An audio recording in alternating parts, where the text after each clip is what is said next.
오늘은 이제 한동안 좋은 흐름을 보였다가 최근 쉬어가고 있는 이 조선 업황에 대해서 좀 간단히 생각을 해볼까 하는데요. 뭐 자세하게 들여다보면 이제 분량이 너무 많아지기 때문에 이제 그 중에서도 여러 가지 이슈 중에서도 이제 현재 직면해 있는 두 가지 경우의 수에 대해서 좀 생각을 해보겠습니다. 이 현재 조선업을 이제 평가하는 어떤 문구나 수식어들을 보면 이제 유례 없는 호황 사이클이다, 뭐 슈퍼 사이클이다, 이제 이런 표현들을 많이 들어보셨죠? 근데 이제 그 이유를 생각해 보기 전에 이제 현재 대략적으로 그 조선업에 대한 사이클을 살펴보면 이런데요. 이제 이거는 이 BDI 지수라는 걸 좀 같이 보면서 이 그래프를 보시면 좀 이해가 쉽게 되실 것 같은데, 이 BDI 지수라는 건 뭐 추상적으로만 알고 계시는 분들도 있겠지만은 일반적으로 이제 15,000톤 이상의 선박의 운임이라고 보시면 됩니다. 그러니까 이 수치가 이런 식으로 높으면 이제 배들이 그러니까 자주 돌아다닌다고 이제 이해를 하시면 되는데, 아무튼 지금 보시는 것처럼 이제 2000년대 중반은 이 조선업의 이제 호황이었던 것이죠. 그래서 그 이유를 보게 되면은 중국이 성장하고 이제 그때 중국 같은 경우에는 이 세계 공장 역할을 자처했기 때문에 이제 중국을 중심으로 이제 전 세계 물동량이, 그러니까 전 세계 선박 물동량이 이제 어마어마하게 늘어났기 때문입니다. 그래서 이렇게 중국에서 만들어진 제품을 전 세계에 판매하는 데 있어서 이제 국내의 배들이 좀 사용이 된 거죠. 실제로 당시 조선업의 메카라고 불렸던 이 경남 거제 지역 같은 경우에는 이 강아지가 돈을 물고 다닌다고 할 정도로 이제 엄청난 호황기였다고 합니다. 네, 하지만 이제 그때 이후로 이게 한 2008년인데요. 이제 2008년 모기지 사태가 벌어지면서 이제 전 세계 경제가 무너졌기 때문에, 그래서 물동량이 적어졌기 때문에 이제 조선업 역시 이 피해를 고스란히 입게 되는데, 이제 이후에 갑자기 어느 정도 반등을 좀 하기 시작합니다. 그래서 그 이유를 보게 되면 이건 이제 유가 그래프인데요. 이제 유가랑 관련이 좀 있는데, 이제 유가가 이때 당시에 이제 100불을 넘어서니까 이제 바다에서 석유를 생산하려는 이 해양 플랜트가 한동안 유행이 된 적이 있었습니다. 그러니까 지금 조선업이 이 해양 플랜트 사업도 같이 하고 있기 때문에 이제 또 한번 수혜를 보게 되는 것이죠.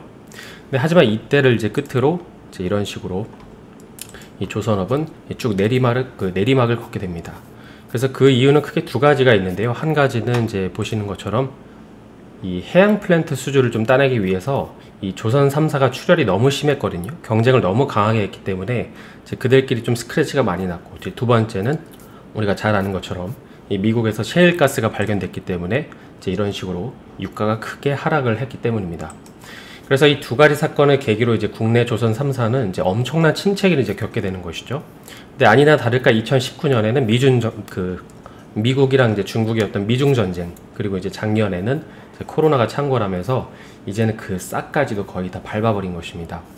그런데 이제 작년 말부터, 이게 이제 2020년이니까 작년 말부터 이제 분위기가 조금씩 달라지기 시작을 하죠. 이제 그 이유는 우리가 잘 아는 것처럼 이제 운반해야 하는 물량은 많은데 이제 배는 적기 때문입니다. 그래서 현재 조선업계 같은 경우에는 이런 식으로 이 전 세계 절반의 배를 좀 수주하게 됐고, 이제 그뿐만 아니라 이제 신조선, 그러니까 새로운 배뿐만 아니라 중고선 역시도 이제 엄청나게 수요가 있는 상황이라고 보시면 될 것 같습니다. 특히 이제 신조선 같은 경우에는 이제 배를 만들어야 되지만, 이제 중고선 같은 경우에는 지금 당장 가져와서 사용을 할 수 있기 때문에 최근에 보게 되면 이 중고선가가 이제 신조선가를 이제 넘었다고 하죠. 이거는 그 중고차랑 비슷한 로직인데요. 이제 그에 더해서 조선업 같은 경우에는 거의 10년이 이제 불황이었기 때문에 이 노후 선박에 대한 교체 수요도 있어가지고 이제 현재 시점에서 보면 앞으로 이 시장은 이제 더욱더 커질 수밖에 없다는 것입니다.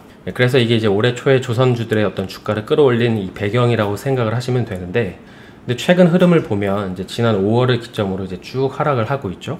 도대체 조선업계에서 어떤 일이 있었던 걸까요?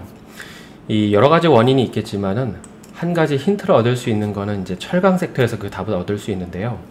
이제 그저께 영상으로 다룬 포스코도 5월을 기점으로 보면 이제 주가가 크게 하락을 했거든요. 근데 이제 그 이유는 현재 이 두 섹터가 이런 식으로 대치를 좀 하고 있기 때문입니다. 물론 이제 조금 더 넓게 보면 이 중국발 원자재 이슈도 있지만은 현재 조선업계만 보면 이 이슈가 제일 크다고 보는 게 아마 맞을 겁니다. 그러니까 로직은 이런 건데요. 지금 이제 철광석이나 열연 가격이 계속해서 오르고 있잖아요.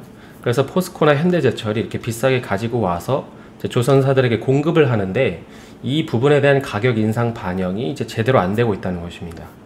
그러니까 철강업계에서는 이제 보시는 것처럼 하반기부터 이제 가격 인상을 할 거라고 하니까 조선업계에서는 이렇게 펄쩍펄쩍 뛰는 거죠. 왜냐하면 지금 여기서 언급하는 걸 보면 네, 톤당 130만원 얘기하잖아요.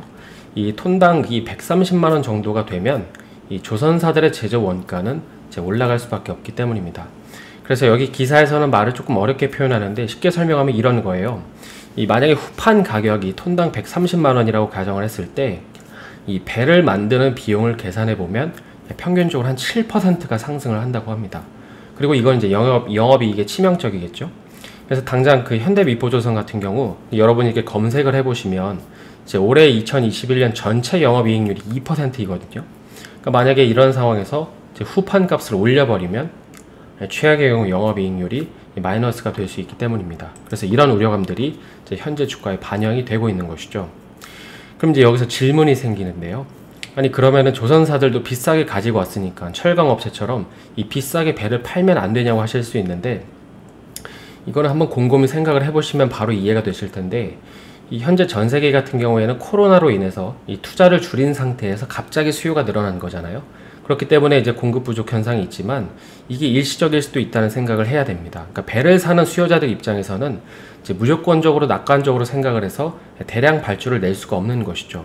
그러니까 그 앞서 살펴본 것처럼 이 중고 선가, 그러니까 중고 배들을 사서 쓰는 것입니다. 그러니까 괜히 새 거 샀다가 이제 여러 개 샀다가 여러 척을 샀다가 이제 나중에 이제 애물단지가 될 수 있기 때문입니다. 그래서 현재 조선업계는 이제 이 기로에 좀 있다고 생각을 하시면 될 것 같은데요. 그러니까 이제 이거 하반기에 철강회사들이 후판 가격을 올릴 것 같은데, 이제 만에 하나라도 신규 발주가 줄어들면 이제 어떻게 될까라는 이런 불확실성이 있는 것입니다. 그럼 이제 이런 상황에서 앞으로 조선 섹터는 어떤 부면들에, 어떤 이슈들에 좀 관심을 가지면 좋을까요? 일단 이제 언론에서 얘기하는 슈퍼사이클로 가는 길은 조금 더 시간이 걸릴 것 같죠. 그래서 생각해 볼 수 있는 두 가지 경우의 수는, 이제 만약에 그 후판 가격이 인상이 되면 이거는 가격이 인상되는 것 자체가 악재라고 볼 수도 있지만, 한편으로는 이제 불확실성이 해소될 수도 있기 때문에 이제 앞으로 이제 그 이후에 봐야 할 거는 앞으로의 수요만 보면 되는 만큼, 만약에 수요가 이제 실제적으로 늘어난다면 이 배값을 올릴 수 있다는 기대감이 반영될 수 있을 것입니다. 그리고 이제 두 번째는 최근 화두가 되고 있는 탄소 이슈를 좀 연결해 보면, 그 선박 역시도 친환경으로 바뀌는 추세가 빨라진다면 좋아지는 것이죠. 그러니까 강제적으로 교체하는 선박의 수가 늘어나기 때문에 이제 그런 부면에서 이제 좋아질 수 있다는 것입니다. 그러니까 반대로 최악의 경우에는 이제 후판 가격은 올랐는데 이제 신규 수주 물량은 이제 줄어드는 것이 있겠죠. 그래서 물론 이제 이거는 현재 시점을 기준으로 보는 거고, 앞으로 또 어떤 새로운 소식들이 나올지 모르기 때문에 이제 만약에 내가 해당 섹터에 관심이 있다면 계속해서 이슈를 추적을 해야겠지만, 이제 크게 이 두 가지를 좀 중심축으로 놓고 보시는 것이죠.